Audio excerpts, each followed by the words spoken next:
আসসালামু আলাইকুম ওয়া রাহমাতুল্লাহ। যদি আপনি অভাবগ্রস্ত হন, রিজিকের কোনো পেরেশানিতে পতিত হন, অথবা আপনার এমন কোনো হাজত রয়েছে বা এমন কোনো আশা আছে যে জায়েজ আশা পূরণ হচ্ছে না, তাহলে আপনার জন্য আজকের এই ওয়াজিফা, কোরআনে কারীমের ছোট্ট একটি সূরার ওয়াজিফা, অনেক সহজ একটি ওয়াজিফা। আজ এই সূরার দুইটি ওয়াজিফা আলোচনা করব।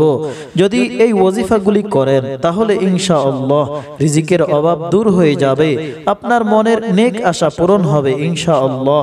কোরআনে কারীমের একটি সূরা, সূরা ইনশিরা বা আলাম নাশরাহ, এই সূরাটি ভিডিও শেষে আমি তেলাওয়াত করে শোনাবো। ১ নং ওয়াজিফা, যদি আপনি প্রত্যেক দিন প্রত্যেক নামাজের পরে অর্থাৎ ৫ ওয়াক্ত ফরজ নামাজের পর ৭ বার সূরা ইনশিরা বা আলাম নাশরাহ পড়েন, শুরুতে এবং শেষে ৩ বার করে দুরূদ শরীফ পড়ুন, ইনশাআল্লাহ আপনার সকল সমস্যা দূর হয়ে যাবে, সকল কঠিন কাজ সহজ হয়ে যাবে এবং এই ওয়াজিফার বরকতে রিজিকের প্রশস্ততা লাভ হবে এবং এমন জায়গা থেকে রিজিক মিলবে যা আপনি কখনো কল্পনাও করেননি।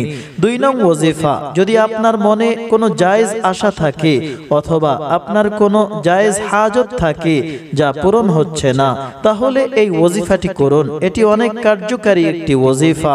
বড় থেকে বড় সমস্যা এই ওয়াজিফার বরকতে দূর হয়ে যাবে, আপনার সকল সমস্যা দূর হবে এবং সকল হাজত পূরণ হবে, আর্থিক পেরেশানি দূর হয়ে যাবে। আর্থিক সমস্যার জন্য চাশতের নামাজের পর এই ওয়াজিফাটি করবেন এবং অন্যান্য সমস্যা সমাধানের জন্য মাগরিবের নামাজের পর এই ওয়াজিফাটি করবেন, অথবা অন্য যে কোনো সময় ২ রাকাত নফল নামাজ পড়ে এই ওয়াজিফাটি করুন। ওয়াজিফাটি কিভাবে করবেন? চাশতের নামাজের পর অথবা মাগরিবের নামাজের পর অথবা অন্য যে কোনো সময় ২ রাকাত কাজায়ে হাজতের নিয়তে নফল নামাজ পড়ে বসে প্রথমে ৩ বার দুরূদ শরীফ পড়ুন, অতঃপর ১৫২ বার সূরা আলাম নাশরাহ পড়ুন, অতঃপর শেষে আবার ৩ বার দুরূদ শরীফ পড়ে দোয়া করুন। ইনশাআল্লাহ আপনার সকল হাজত পূরণ হবে, সকল সমস্যা দূর হয়ে যাবে, সকল পেরেশানি দূর হয়ে যাবে।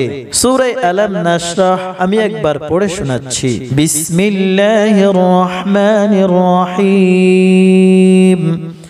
ألم نشرح لك صدرك ووضعنا عنك وزرك الذي